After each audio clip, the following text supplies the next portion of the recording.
On n'a que quelques énigmes pour toi aujourd'hui, mais elles sont difficiles. Alors démarre tes méninges, et c'est parti. Il était une fois une forêt magique habitée par des gnomes et des lutins.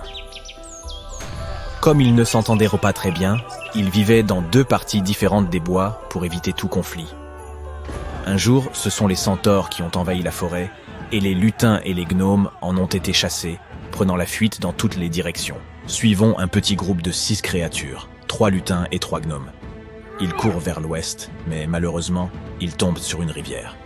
Aucun d'entre eux ne sait nager, mais heureusement, il y a un radeau. Celui-ci ne peut transporter que 2 créatures à la fois, 2 lutins, 2 gnomes ou un lutin et un gnome. Il te faut donc trouver un moyen pour qu'ils puissent tous traverser la rivière en toute sécurité. Mais voici le problème. S'il y a plus de gnomes que de lutins sur une rive, ils en profiteront pour les attaquer. Même si un lutin se trouve sur le radeau, mais du côté de la rivière où il y a plus de gnomes que de lutins, il ne sera toujours pas en sécurité. Peux-tu trouver un moyen pour qu'ils puissent tous traverser la rivière sans encombre? Voici donc 5 les premières étapes possibles. Un lutin traverse la rivière, ou un gnome, ou 2 lutins, 2 gnomes, ou un lutin et un gnome. Mais il n'y a aucun sens à traverser la rivière seul, puisqu'il faudra bien renvoyer le radeau d'une manière ou d'une autre. Donc, ces 2 premières options sont à éliminer. 2 lutins ne peuvent pas traverser la rivière ensemble, car le troisième se retrouverait alors seul avec 3 gnomes, qui l'attaqueraient immédiatement. Il faut donc soit que 2 gnomes traversent la rivière en premier, soit qu'un lutin et un gnome le fassent. Prenons 2 gnomes.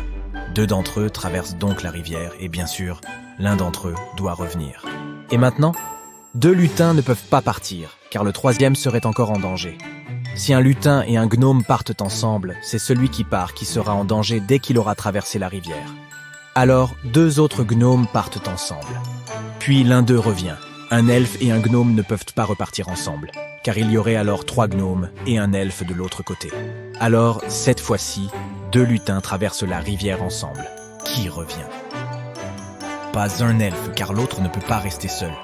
Un gnome ne peut pas revenir seul non plus. Sinon, il y aura 2 gnomes pour un lutin sur la première rive. Et donc, coup de théâtre. Un lutin et un gnome retournent sur la première rive. Maintenant, 2 gnomes ne peuvent pas traverser la rivière ensemble. Un lutin et un gnome ne peuvent pas non plus y aller. Les 2 lutins restants se rendent donc ensemble sur l'autre rive.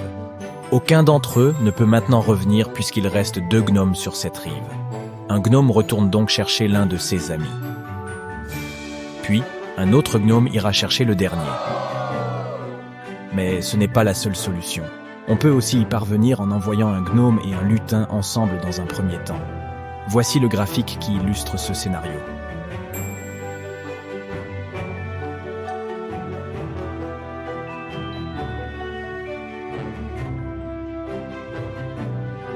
Mais n'oublie pas que, quelle que soit la distance parcourue, on raconte qu'un gnome averti en vaut 2.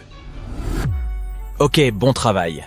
Il est temps de passer à la deuxième énigme, et celle-ci nous vient d'Emma. Cette jeune fille se promène souvent dans la forêt, et en général, elle se perd. Mais pas cette fois-ci. Voici le chemin pour rentrer chez elle. Mais elle est tentée d'aller rendre visite à sa vieille amie, la sorcière, qui vit dans cette forêt. Emma connaît une énigme déroutante, et assez difficile de surcroît. Elle pense donc avoir de bonnes chances de remporter le chat de la sorcière. Emma se rend donc chez celle-ci et lui propose le marché suivant. Je parie que vous ne pouvez pas résoudre mon énigme. Si j'ai raison, votre chat repartira avec moi. La sorcière se croit capable de résoudre n'importe quelle énigme, alors elle accepte de prendre le risque. Emma pose un grand triangle équilatéral sur la table. Voilà, vous pouvez pratiquer 7 coupes pour faire disparaître ce triangle. Chaque morceau que vous couperez et qui est un triangle aigu disparaîtra. Mais si un triangle a un angle droit ou obtus, ce morceau restera. Encore une fois, 7 coupes, et vous devez faire disparaître tout le triangle. Il ne doit pas en rester un seul petit morceau. Comment la sorcière peut-elle y parvenir et conserver son chat? Chaque fois que l'on fait une coupe, on obtient soit une paire d'angles droits, soit un angle aigu et un angle obtus. La sorcière semble bien mal partie, mais elle contemple alors la pizza qu'elle était en train de manger.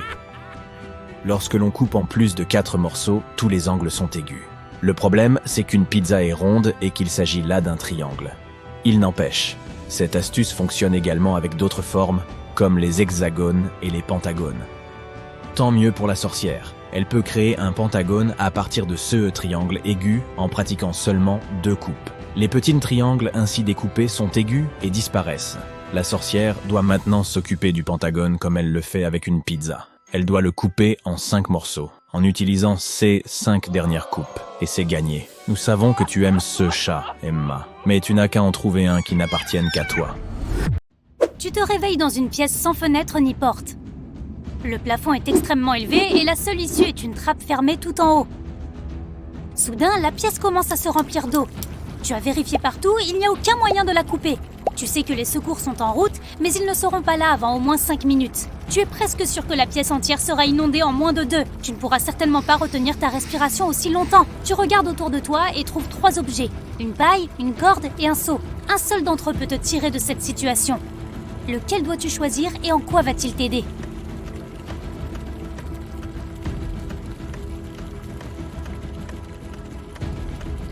C'est le seau que tu dois choisir.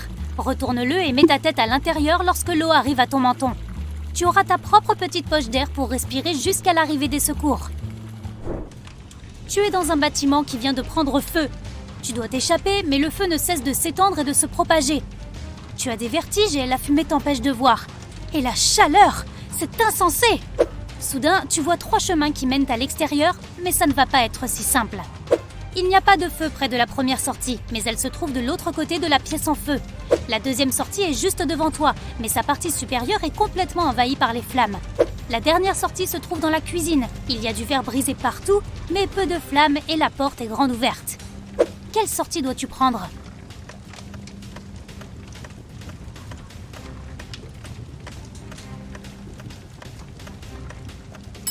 Bien que la première sortie ne soit pas en feu, un incendie en intérieur est totalement imprévisible. Les flammes peuvent surgir de n'importe où. Passer par une cuisine n'est jamais une bonne idée en cas d'incendie, car il peut y avoir des conduites de gaz exposées. Ta meilleure chance est de prendre le chemin le plus proche et de ramper jusqu'à la sortie. Tu es perdu au milieu du désert et tu as désespérément besoin d'eau. Tu rampes à la recherche d'une source qui te permettra de t'hydrater. À la tombée de la nuit, le vent se met à souffler très fort et il commence à faire froid. Tu t'assieds près d'un arbre. Comment vas-tu trouver de l'eau au milieu du désert ?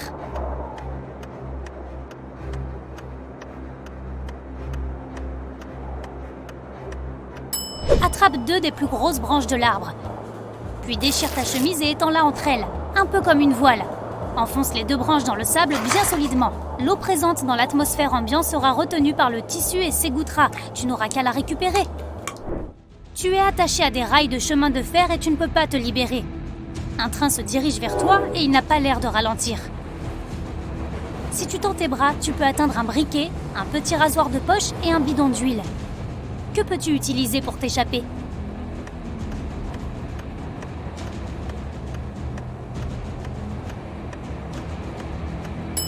Verse l'huile sur les cordes qui te retiennent. Elle agira comme un lubrifiant et tu pourras te dégager.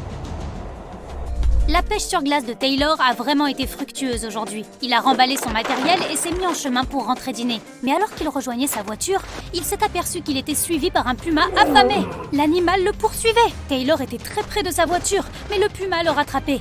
Que devait-il faire ?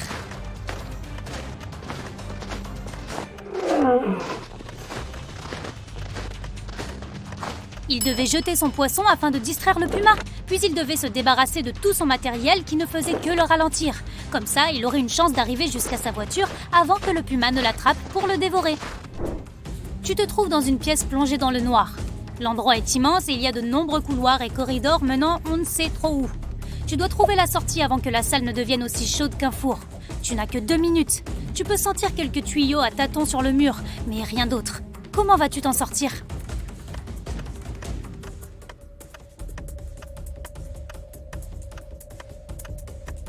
Lorsque les tuyaux commenceront à chauffer, ils deviendront probablement rouges. Il fera déjà super chaud à ce moment-là, mais tu auras assez de temps pour comprendre la disposition de la pièce et trouver un moyen de t'échapper. Angela avait décidé d'aller se promener dans la forêt. Au bout d'1 heure environ, elle a trébuché et a renversé toute l'eau qu'elle avait emportée. Mais pas de problème. Juste devant elle se trouvait un petit lac, et tout près, un petit ruisseau et un cactus. Que devait-elle choisir afin de se désaltérer ?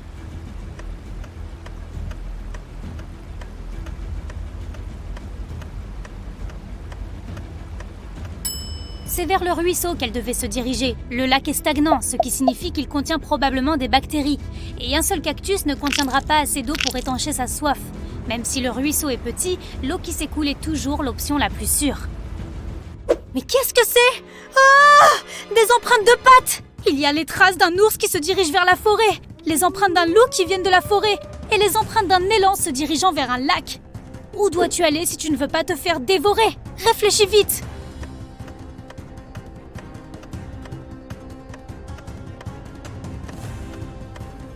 En se dirigeant vers la forêt, l'ours a probablement fait fuir le gros chien qui en sortait. Tu croyais que c'était des empreintes de loup? C'est peu probable. Les loups se déplacent surtout en meute. L'ours est très probablement en train de poursuivre l'élan. Ils finiront donc tous les deux au lac. Du coup, la forêt est sans doute l'endroit le plus sûr pour l'instant. Tu es tombé dans le puits d'un petit village et l'eau t'arrive déjà aux genoux. Il y a une corde qui mène tout en haut du puits, mais elle ne résistera certainement pas à ton poids. Tu regardes autour de toi et trouves un seau, quelques vêtements et un briquet. Comment vas-tu t'en sortir?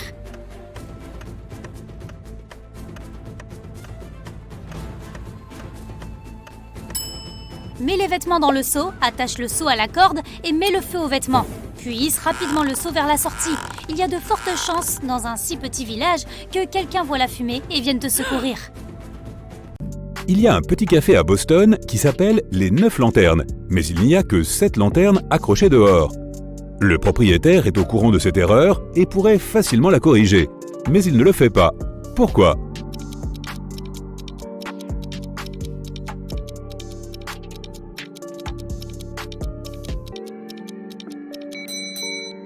Lorsque le vent a emporté 2 lanternes il y a quelque temps, l'homme a voulu les remplacer. Mais avant de le faire, il a remarqué que son café était plus fréquenté qu'avant. Les gens venaient lui dire qu'il manquait 2 lanternes et il restait boire un café. Jérôme a rendu visite à son ami Adrien, qu'il n'avait pas vu depuis longtemps. Ils se sont bien amusés, bavardant et buvant du thé. Mais Jérôme avait complètement oublié qu'Adrien avait une manie. Il adorait inventer des énigmes et ne laissait jamais personne s'en aller de chez lui sans en résoudre une ou deux. Cette fois, sa question était « Qu'est-ce que tu avales et qui peut t'avaler ?» Peux-tu aider Jérôme à rentrer chez lui? Eh oui, il est déjà tard.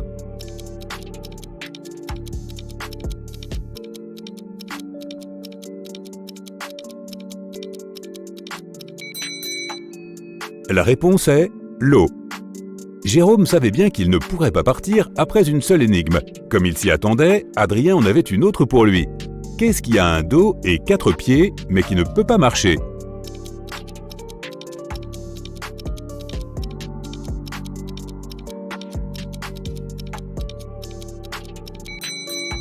Jérôme a réfléchi un moment, puis il a trouvé la réponse. Une chaise. Est-ce qu'il pourrait maintenant rentrer chez lui? Apparemment, pas encore. Mais Adrien lui a promis que ce serait la dernière énigme de la soirée. Il a dit à son ami « L'anniversaire d'Anna est le 23 janvier. » Mais elle le fête toujours en été.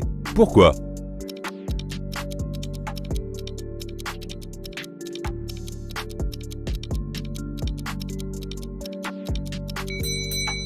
Heureusement, Jérôme venait de rentrer d'un voyage en Australie. Il savait donc que Anna vivait dans l'hémisphère sud. Là-bas, janvier est le mois le plus chaud de l'année. Les élèves savaient qu'ils auraient un contrôle le vendredi, mais leur professeur, très strict, ne leur avait pas dit l'heure exacte. Quand l'un d'eux a eu le courage de poser la question, il a reçu une réponse bizarre. Si 11 plus 2 égale 1, 10 plus 6 égale 4. Si tu arrives à trouver la réponse, tu ne rateras pas le contrôle. Sais-tu à quelle heure les élèves doivent se rendre dans la classe?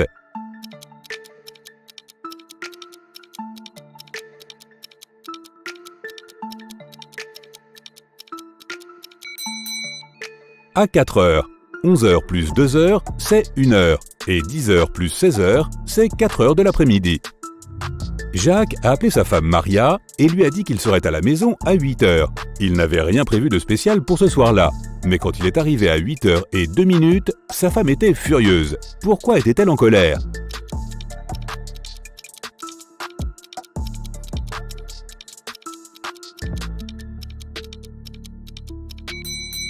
Maria pensait que son mari rentrerait à la maison à 20 heures, mais il est rentré à 8h02 le lendemain matin. Oh oh!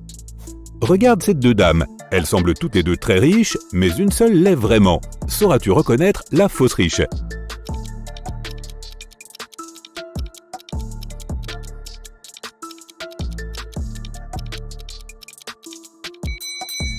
c'est la fille sur la gauche.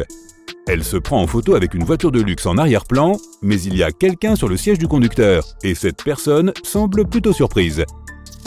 Un homme âgé ne pouvait utiliser qu'un téléphone public pour passer ses appels. Un jour, le téléphone a cessé de fonctionner. L'homme en a informé la compagnie responsable, il a attendu et attendu, mais aucun réparateur n'est venu. Quelques jours plus tard, l'homme est retourné voir la compagnie et leur a dit quelque chose. Le lendemain, le téléphone fonctionnait à nouveau. Qu'a dit l'homme ?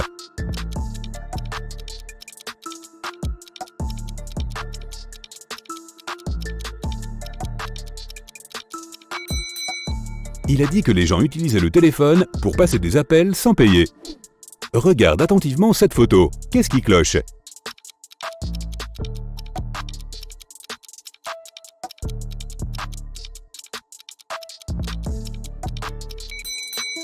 Le pichet que la femme tient est vide. Alors d'où vient le lait ? Un homme a fait un grand tour du monde et malgré l'immensité des océans, il était toujours visible depuis la Terre. Comment est-ce possible ?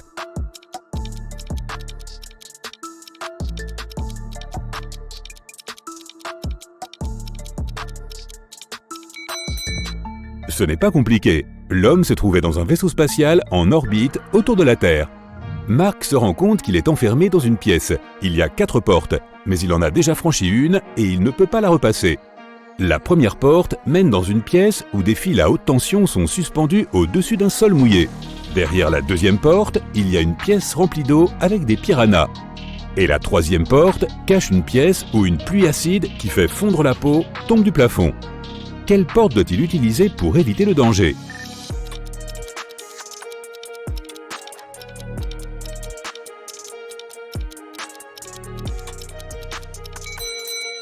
Mark a choisi la première porte et ne l'a pas regretté. Il n'avait qu'à faire attention à ne pas toucher les câbles et le sol mouillé en même temps. La plus haute tour du monde est enfin terminée. Il a fallu 5 ans pour la construire. Chaque année, la construction a doublé de hauteur. Combien d'années a-t-il fallu pour que la tour atteigne la moitié de sa hauteur actuelle ? «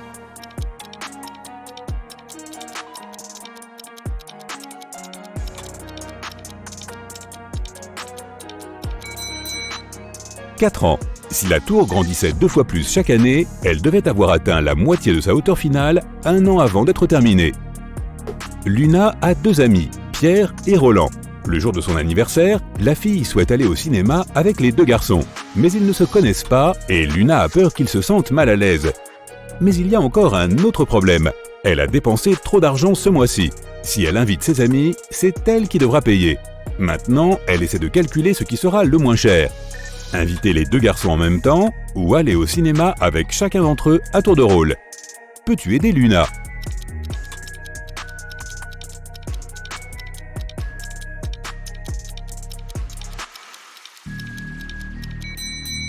Cela lui coûtera moins cher d'inviter ses 2 amis en même temps. De cette façon, elle n'aura acheté que 3 billets. Si elle y va 2 fois, elle devra payer 4 billets. Abigail voulait offrir à sa mère le meilleur cadeau d'anniversaire de tous les temps. Le problème, c'est qu'elle n'avait pas d'idée. Elle a donc décidé d'ouvrir l'ordinateur de sa mère et de consulter son panier d'achat en ligne afin de voir ce qu'elle avait mis. Quand sa mère partit au travail, Abigail s'est glissée dans son bureau et a allumé l'ordinateur. Oh, il y avait un mot de passe et Abigail ne le connaissait pas. Il y avait un post-it sur le clavier, c'était un indice. 1 abricot, 2 avocat, 2 framboise, 2 kiwi, 2 clémentine. Peux-tu deviner le mot de passe ?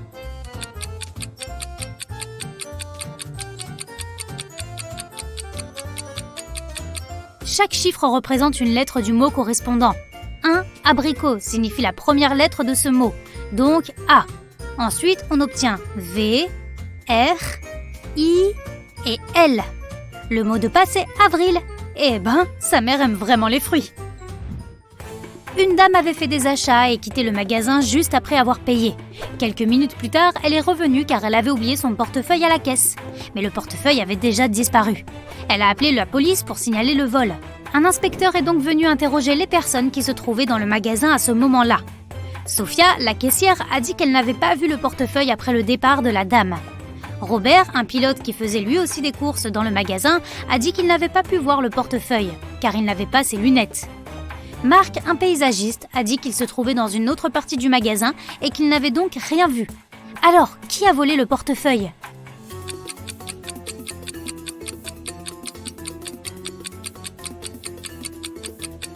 C'est Robert, le pilote. Il a l'air plutôt bigleux sans ses lunettes. Il n'est donc certainement pas pilote. Mais pourquoi a-t-il menti sur son métier? À moins que...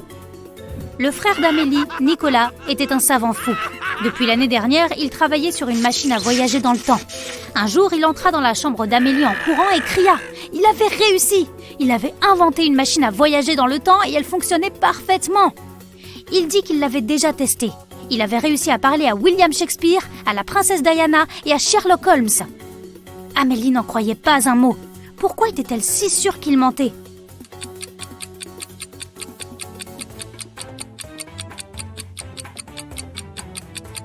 Même si Nicolas avait vraiment inventé une machine à remonter le temps, il n'aurait pu parler qu'à des gens ayant vraiment existé. Mais il a dit qu'il avait parlé à Sherlock Holmes. C'est un personnage littéraire, de séries télé et de films. Il est vraiment partout, ce détective. Une femme a appelé la police pour lui signaler qu'on l'avait dévalisée. Elle a dit qu'elle se trouvait dans les toilettes d'un restaurant et qu'elle se maquillait. Quelqu'un s'était approché d'elle par derrière et l'avait frappée à la tête, alors elle ne savait pas à quoi ressemblait son agresseur. La police l'a renvoyée chez elle en refusant de prendre sa plainte. Pourquoi ?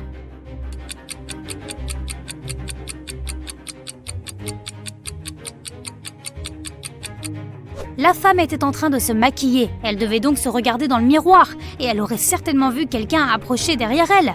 Elle a menti et inventé toute l'histoire. Prends ta casquette de détective, on va faire un petit voyage en Europe pour la prochaine énigme.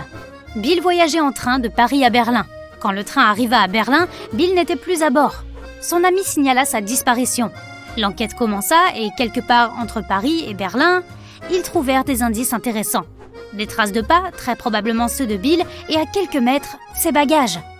Un inspecteur retrouva la personne qui était assise à côté de Bill dans le train. Son nom était Sam. Il dit que Bill n'avait pas de billets. En voyant le contrôleur arriver, il avait décidé de s'enfuir. Il avait jeté sa valise hors du train, puis il avait sauté. L'inspecteur ne crut pas son histoire et arrêta Sam pour avoir poussé Bill hors du train en marche. Pourquoi ?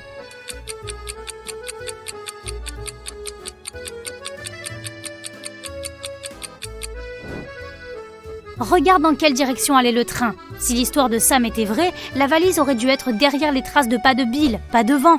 Sam avait poussé Bill hors du train et avait jeté sa valise ensuite.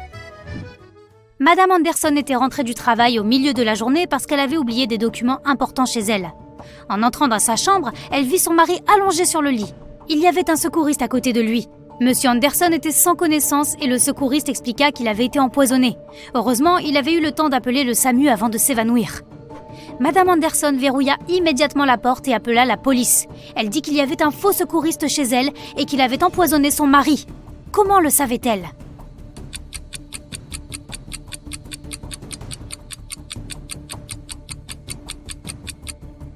Tu as peut-être remarqué que lorsque Madame Anderson est arrivée, il n'y avait pas d'ambulance dans l'allée. C'est très suspect. On a frappé William à la tête et on l'a enlevé. Lorsqu'il s'est réveillé, il était enfermé dans une petite pièce. Il a essayé d'ouvrir la porte, mais évidemment, elle était fermée à clé. Il n'y avait rien dans la pièce, à part une caisse en bois contenant 12 bouteilles. Et il y avait une autre bouteille par terre à côté. William a cherché la clé partout, mais il ne l'a pas trouvée. Après avoir réfléchi, il a remarqué quelque chose, et il a réussi à trouver la clé. Où était-elle ?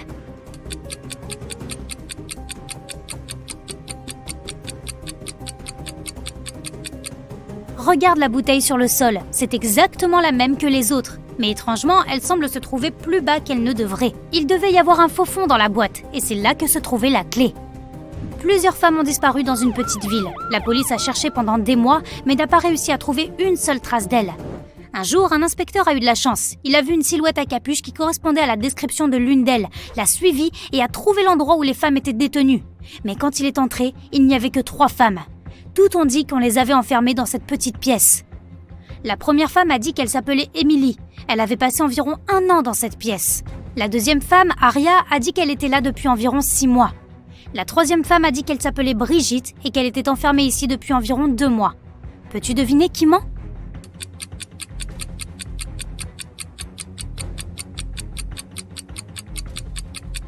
C'est Emily. Regarde ses cheveux, elle vient de les faire teindre. Mais elle est là depuis 1 an. Les cheveux d'Aria sont également teints, mais on peut voir ses racines naturelles plus sombres. Après des années à la fac, Steve est revenu dans sa ville natale. Il a retrouvé 2 de ses vieux amis, Dylan et Harry. Tous les 2 lui ont dit qu'ils étaient maintenant des blogueurs célèbres. Pour le prouver, ils lui ont montré des captures d'écran de leurs vidéos les plus populaires. Steve les a regardées et a pu constater qu'un de ses amis mentait. De qui s'agissait-il et comment Steve l'a-t-il su ?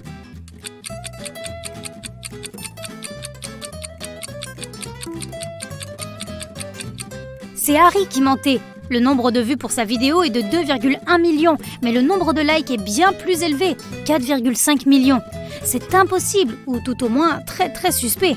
Harry a probablement photoshopé cette capture d'écran. Oh oh. Tu as 2 cordes et une boîte d'allumettes. Si tu allumes chacun des côtés de la corde, elles brûleront pendant 60 minutes. Comment peux-tu utiliser ces cordes pour obtenir une durée de 45 minutes ?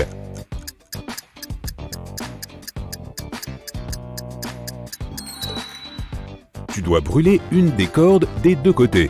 En même temps, tu allumes un côté de la 2e corde. Lorsque la première corde brûle complètement, il te restera 30 minutes de la 2e corde. Maintenant, tu dois juste mettre le feu à la 2e extrémité de la corde et celle-ci brûlera 2 fois plus vite. Ainsi, tu brûleras les 2 cordes en 45 minutes. Et ce qui se passera dans 45 minutes est encore un mystère. Tout le monde dans la ville pensait que Jack était bête, car chaque fois que quelqu'un lui proposait de choisir entre une pièce de 50 cents ou un billet de $1, il choisissait toujours la pièce de 50 cents. Tous les gens de la ville lui faisaient la même offre, pour voir s'il allait apprendre un jour. Il n'a jamais saisi un seul billet. Les gens de la ville ne se rendaient pas compte que Jack était en fait un génie. Mais qu'est-ce qu'il y avait de si malin dans ce que faisait Jack ?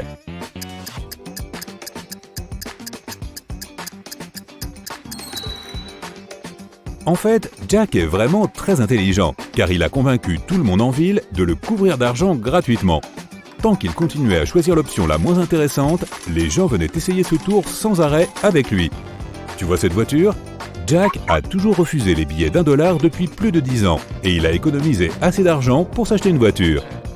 3 hommes essayaient de décider qui était le plus intelligent parmi eux. Un homme qui passait au hasard a proposé son aide. Il a dit qu'il leur donnerait une énigme et que celui qui réussirait à la résoudre pourrait se déclarer le plus intelligent. Il a dit « Vous voyez ces 5 casquettes dans mes mains. 3 d'entre elles sont noires et 2 sont blanches. Fermez les yeux. » Les 3 hommes ont fermé les yeux, il a mis une casquette noire sur chacun d'eux et a caché les 2 casquettes blanches dans le sac. Maintenant, vous pouvez ouvrir les yeux. Celui qui devinera la couleur de la casquette qu'il porte sera le plus malin. Les hommes ont passé des heures à se regarder pour essayer de résoudre l'énigme. Soudain, l'un d'entre eux a trouvé la solution et a crié « Je porte une casquette noire ». Comment a-t-il deviné ?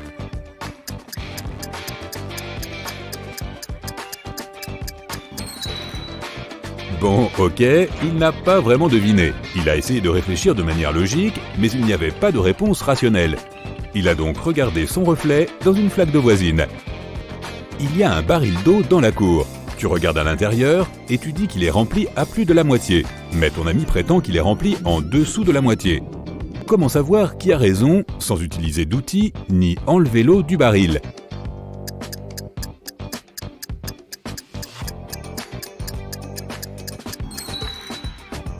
Penche le tonneau de sorte que l'eau touche presque le bord. Si tu peux voir le fond, le tonneau est rempli à moins de la moitié. Si le fond est encore couvert d'eau, il est rempli à plus de la moitié. Tu te retrouves au milieu d'une forêt avec 3 chemins devant toi. L'un d'eux est couvert de lave brûlante. Un autre est recouvert de clous pointus et de verre brisé. Et le 3e chemin est si froid qu'on a l'impression d'être en Antarctique. Quel chemin devrais-tu choisir ?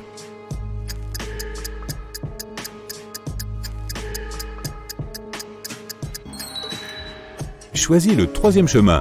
Il va bientôt se réchauffer, il est si proche de la lave que la glace va fondre en quelques secondes. John était à la maison, assis dans son fauteuil, avec un livre. Tout à coup, une statue super chère de sa femme est tombée et s'est cassée dans leur chambre. Il a couru dans la pièce à temps pour voir un étranger sauter par la fenêtre et s'enfuir. John a essayé de le poursuivre, mais ses lunettes se sont embuées à cause du froid, de sorte qu'il n'a pas pu identifier l'intrus. Lorsque la police est arrivée, elle a écouté son histoire et a immédiatement su qu'il mentait. Pourquoi en était-il si sûr ?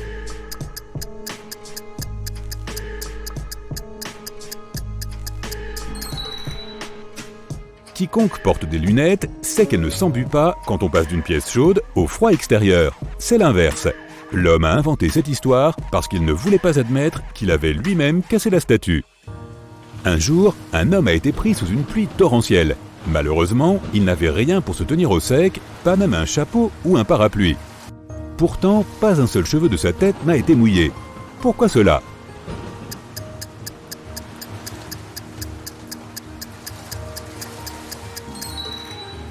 Eh bien, l'homme était chauve.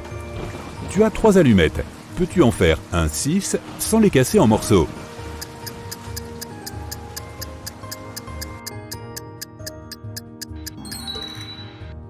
Qui a dit que le nombre doit être un 6 standard ?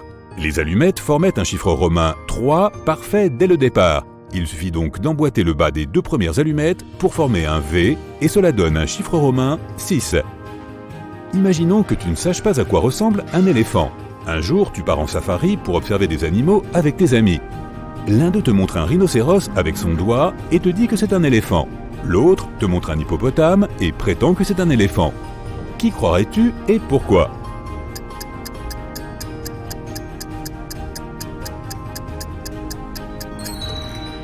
Tu ne sais pas à quoi ressemble un éléphant, mais cela ne veut pas dire que tu ne sais pas non plus à quoi ressemble un hippopotame ou un rhinocéros. Tu ne croirais ni l'un ni l'autre de tes amis. C'est ton premier jour dans ton nouveau bureau. Certains collègues ne semblent pas très amicaux, et tu ne comprends pas pourquoi. Ils se comportent aussi de façon étrange, ne prennent jamais de pause café et travaillent au moins 12 heures par jour. Une secrétaire à la réception te dit que leur entreprise embauche des robots parce qu'ils travaillent dur et ne sont pas accros au café. Elle te dit d'essayer de rester loin d'eux et d'éviter de discuter avec eux parce qu'ils ne sont pas programmés pour parler avec les gens. Il est assez facile de dire qui est un robot. Peux-tu deviner lequel est un robot parmi Anna, Mike et Lucie ?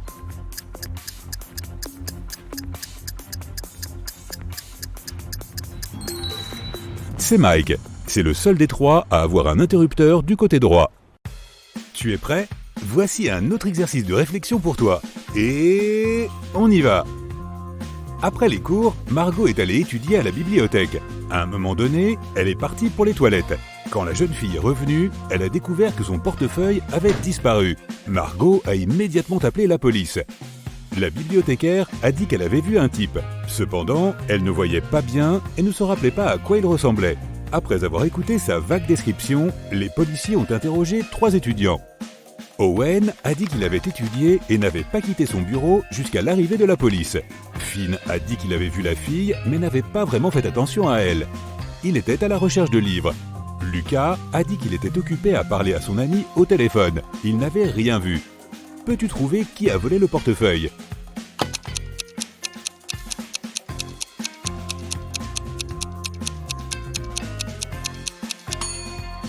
C'était Lucas. Il a dit qu'il était au téléphone, mais c'est interdit dans la bibliothèque. S'il avait utilisé son téléphone, il aurait été immédiatement expulsé. Donc, il ment. Au cours d'une promenade tranquille dans la forêt, Esmé s'est perdue. Après des heures à errer, elle a trouvé la maison d'une sorcière. Elle a demandé à la vieille femme de lui montrer le chemin du retour. La sorcière a refusé, mais elle était de bonne humeur et a proposé un marché. Elle lui a donné 3 pommes. 2 d'entre elles étaient empoisonnées et une était bonne à manger.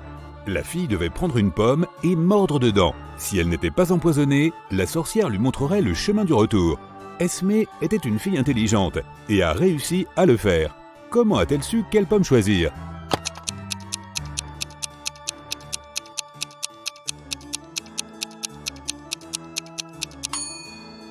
Dans une des pommes, il y avait un ver, ce qui signifie qu'elle pouvait être mangée sans danger. Un étudiant était en train de passer un examen et il était sur le point de le rater. Le professeur a décidé de lui donner une autre chance et lui a posé une dernière question. C'était « Quel est le nom de ma fille aînée ?» L'étudiant était perplexe. Le professeur a décidé que la question était trop difficile et lui a donné un indice. Il a noté 3 chiffres, 58, 3 et 11. Peux-tu aider l'étudiant à répondre à la question ?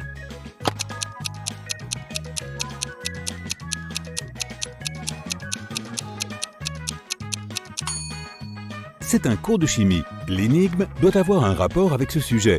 Regarde le tableau périodique. Le 58e élément est le cérium, ou Ce. Le troisième élément est le lithium, Li. Et le 11e élément est le sodium, Na. Si tu les mets tous ensemble, tu obtiens le nom Célina. Le professeur avait aimé ce jeu. Lorsqu'un autre étudiant avait à nouveau des problèmes avec son travail, il lui a donné un nouveau défi. L'homme lui a dit « J'ai des filles. Toutes sauf 2 ont les cheveux bruns. Toutes sauf 2 sont blondes. Et toutes sauf 2 ont des cheveux roux. Combien de filles ai-je ? Peux-tu aider l'étudiant ?»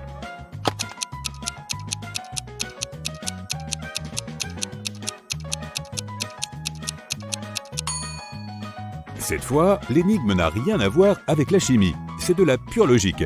Le professeur a 3 filles. L'une d'elles est brune, la deuxième est blonde et la troisième est rousse. Ben se promenait dans un parc la nuit quand quelqu'un l'a assommé et lui a volé toutes ses affaires. Le gars est allé à la police, il y avait 3 personnes. Cole, Jerry et Bernard dans le parc à ce moment-là. Ils ont été arrêtés. L'inspecteur a donné à chacun d'eux un marqueur et leur a demandé d'écrire leur nom sur un tableau blanc. Dès qu'ils ont terminé, il a immédiatement arrêté la bonne personne. Qui était coupable et comment le détective l'a-t-il découvert ?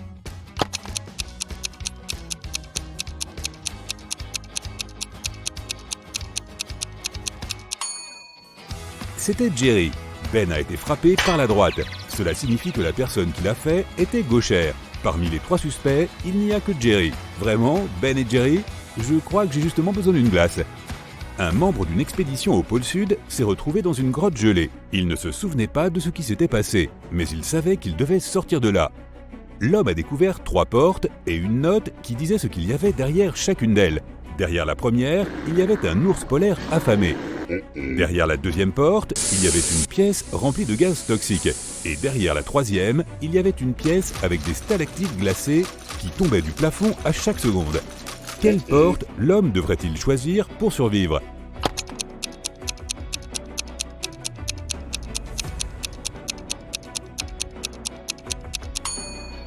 Il devrait choisir la première porte. Il est au pôle Sud, il n'y a pas d'ours polaire là-bas. Après les cours, Nora est restée à l'université. Elle avait besoin de terminer un projet. Elle était assise dans le couloir. Peu de temps après, elle a eu faim. La jeune fille est allée chercher de la nourriture et a laissé toutes ses affaires sur place. Quand Nora est revenue, elle a inspecté ses affaires et a appelé la police. Elle leur a raconté ce qui s'était passé et a déclaré le vol de son portefeuille. Il y avait 3 autres étudiants à proximité. Ils ont tous été interrogés. Kennedy a dit qu'elle avait envoyé des SMS à ses amis.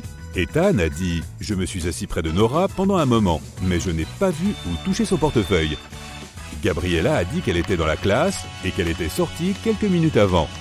L'inspecteur les a écoutés et est parti sans arrêter personne. Pourquoi ?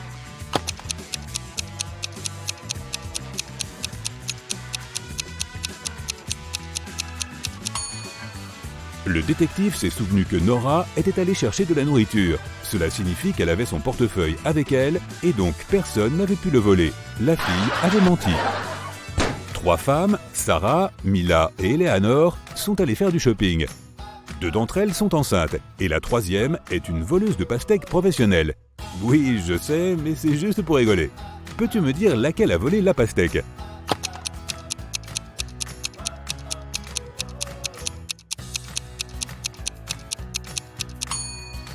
C'est Mila. Elle porte des talons. Ce n'est pas le genre de chaussures que portent les femmes enceintes. Aurora passait son été à la campagne. Elle faisait souvent de longues promenades seule dans la forêt. Un jour, elle a vu un immense manoir. Il était évident que personne n'y habitait. Alors, elle est entrée dedans. L'intérieur était recouvert de poussière, mais il était toujours beau.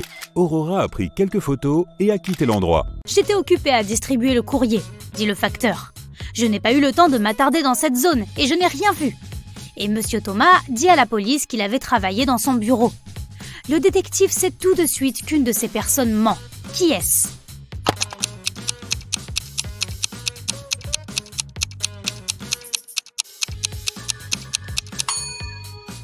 C'est le facteur. Sa manche est un peu déchirée et il a une morsure de chien sur le bras. En plus, il y a de la fourrure noire collée à son pantalon. Le chien de Victoria a probablement essayé de protéger sa maîtresse. Cette année, 3 montres de grande valeur ont été dérobées dans le magasin de Monsieur Dupont. La police ne peut pas aider le pauvre homme. Il décide d'engager un détective privé. Quand Laura arrive, elle demande immédiatement les images de la caméra de surveillance de janvier à décembre. Après les avoir visionnés, elle dit au propriétaire du magasin qui est le voleur. Qu'a-t-elle remarqué dans la vidéo ?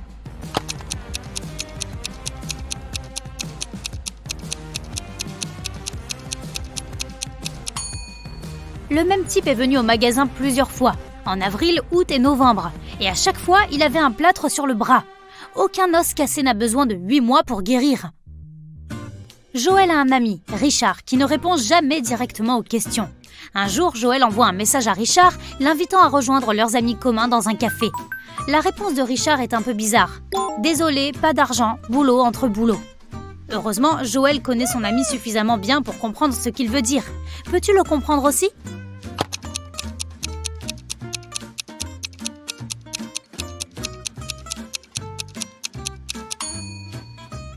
Richard veut dire qu'il n'a pas d'argent parce qu'il est entre deux boulots.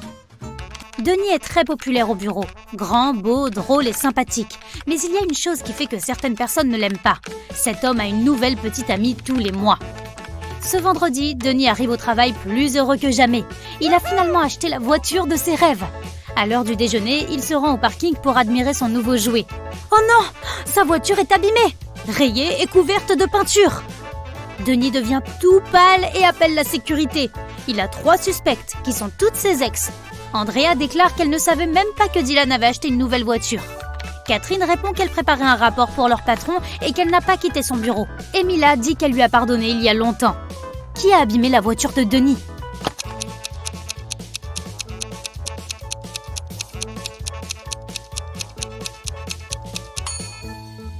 C'est Catherine. Elle a de la peinture étalée sur sa jupe et la couleur est la même que celle sur la voiture.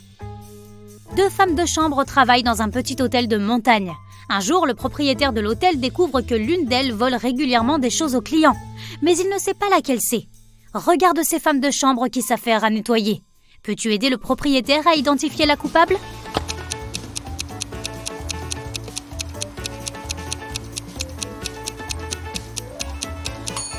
La femme de droite n'a pas remarqué la bague sous le canapé. Elle n'est peut-être pas une femme de ménage très professionnelle, mais pas non plus une voleuse. Quant à la femme de gauche, elle a repéré la bague et l'a mise dans son seau. Cela veut dire qu'elle va la prendre pour elle après avoir fini le ménage. C'est elle la coupable. Un après-midi, tout l'argent a été volé dans la caisse d'un petit café sur la plage. La police a 5 suspects. Ils affirment tous qu'ils ne sont pas allés au café depuis 1 heure. Regarde-les attentivement et essaie de découvrir qui est le voleur.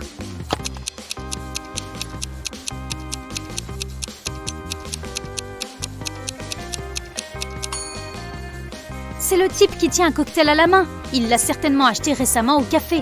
Mais alors, pourquoi ne l'a-t-il pas admis ? L'officier de police Sophie Adams rend visite à ses collègues dans une autre ville. Elle se promène le long des quais, prenant des photos pour les envoyer à son mari. Lorsqu'un homme lui rentre dedans, ils tombent tous les 2 à terre. Après avoir aidé Sophie à se relever, l'homme commence à s'excuser. Il s'avère que quelqu'un a volé son portefeuille et il essaie d'attraper le voleur. Je peignais mon bateau et mon portefeuille était à côté de moi. Mais ensuite, j'ai été distrait, juste un moment. Et quand je me suis retournée, le portefeuille n'était plus là. Sophie se dit que le voleur n'a pas pu aller bien loin. Elle entraîne l'homme vers la jetée voisine. Il y a là 4 personnes. Après les avoir regardées attentivement, la policière sait qui est le voleur. Maintenant, c'est à ton tour de le découvrir.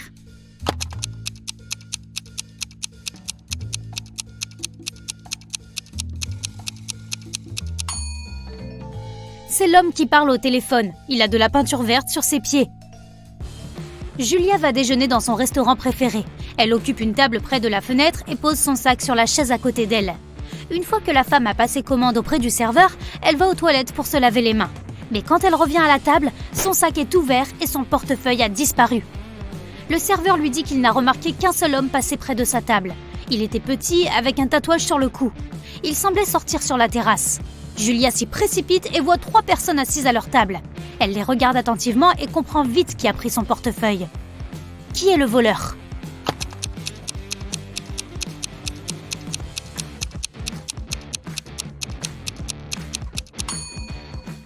C'est la jeune femme à droite. On peut apercevoir une perruque et des vêtements d'homme dans son sac. En plus, elle porte un col roulé qui couvre certainement son tatouage.